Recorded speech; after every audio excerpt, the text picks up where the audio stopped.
Now, let's look at what we can do to prepare as governments and as individuals. What about testing? Let's go straight to another question, because Richard from South London asks, I have coronavirus-like symptoms and went to a London hospital to be tested, but I was turned away as I hadn't been in contact with an infected person or been to an infected area. What should I do now? Jake?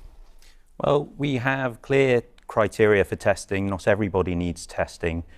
Where testing is indicated, we're doing everything we can to make that easily available through different options, such as testing in a hospital, sometimes testing in community centres, special areas of the community, and occasionally testing at home and doing drive-through testing as well. So it's really about whether you need testing and then making testing available. You mentioned drive-through testing. These are the pictures of that actually happening in Seattle. When you look at testing, it is fascinating, the figures. South Korea has tested about 3,500 people per million. The US, the figure is 5 per million. Just how critical is testing?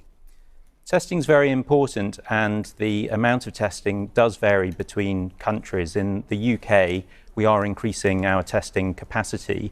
But again, it's important about who is tested, and that may change over time. All right, Jake, stay with me because I've got more questions for you. But I want to show you this piece, because should the West look to the East as a model of how best to prepare? Well, from Singapore, the BBC's Mariko Oi has been monitoring the Asian response. When the coronavirus outbreak started in China last December, its Asian neighbours were the first to react. Let's take a look at various measures taken by the governments in the region.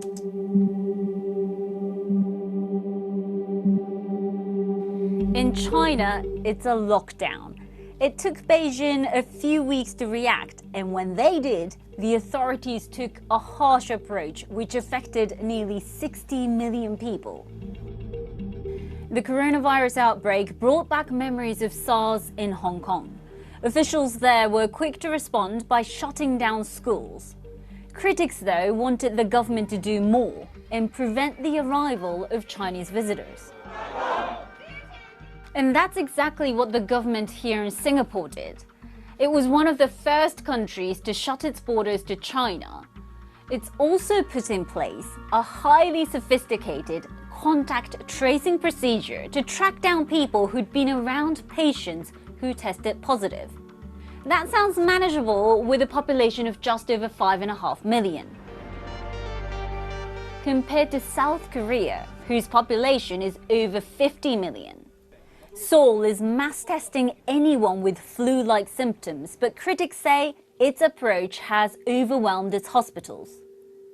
So there you have it: lockdown, school closures, contact tracing, and aggressive testing. If you put them all together, maybe that's the perfect approach to containing coronavirus. But how difficult would it be to carry it out in the rest of the world? Jake, answer that question straight away. That model from China and that region, how easy or not to replicate in the West? Every country will have different solutions, but the principles are going to be the same, which is really about limiting the spread of infection, slowing down the spread of infection, and it's going to involve a package of measures. So those that have been mentioned are important, but they may be implemented at different times by different countries according to what the risks are in those countries at that time, and also whether it's proportionate to the risk. Straight to another question, this time from Sandy via Twitter, who asks, can you actually catch this twice? We are still collecting evidence. This is a new disease, but we do not think that once you've had coronavirus infection, that you are at an immediate risk of getting infected again. So we think that the infection will give you some immunity. What's unclear is how long that immunity will last for. All of the countries in their response looking at particular vulnerable groups. In terms of the elderly, one particular group, and we know the statistics are much higher in that particular group and that dynamic. What is the best advice? Say, if we want to help a neighbour, go round, take food, is that help or is that potentially exposing them to be infected? So we do need to look out for older members of society. We know they are at increased risk, but you need to do that properly and carefully. So if you have symptoms of a respiratory illness, then you shouldn't be going and visiting elderly people. You should be trying to avoid that as a neighbour, for example. But there are other ways that we can help our older members of society without putting them at risk. So making sure that they have food delivered, for example, is a good way, and just keeping in touch with them if they are at home to make sure that they're feeling okay. So lots of different ways, but close contact, that is the thing to avoid. Absolutely. Well, let's look at another aspect of being prepared is having enough to actually live on at home and in the office. We've seen stockpiling in pockets around the world with hand sanitisers top of people's list. Italy has seen a run on pasta, which appears to have confirmed the notion that penne without ridges is the least popular. In Switzerland, canned goods and baby food are flying off the shelves.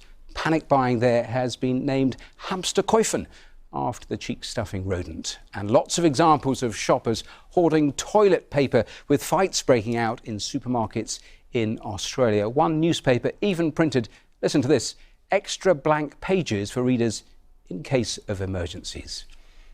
Well, Darshini is with me, and Darshini, just a few examples from around the world. We'll skip over that last bit, but in terms of the necessity, because of course government advice is that there's no need to do this. That is government advice, but you mentioned it there, being prepared. It's human nature. If we think there are going to be shortages, if there are going to be problems for us to get to the shops and get what we need, you are going to stock up. And you can see there exactly what people are doing. It's the, non-perishable foods, it's the toilet rolls. There's also, of course, pictures of empty shelves where soap should be as well. So part of that is human nature, but on the other hand, as you say, governments are talking to supermarkets, they're talking to manufacturers. I know of one manufacturer, for example, of disinfectants, producing more of those lines. This is 2020. They know what they're doing. They have a very clear eye on what patterns are going on. And frankly, don't panic too much. Only buy what you need. When you look at those pictures of empty supermarket shelves, what were people doing before they bought all that soap? What were they washing with?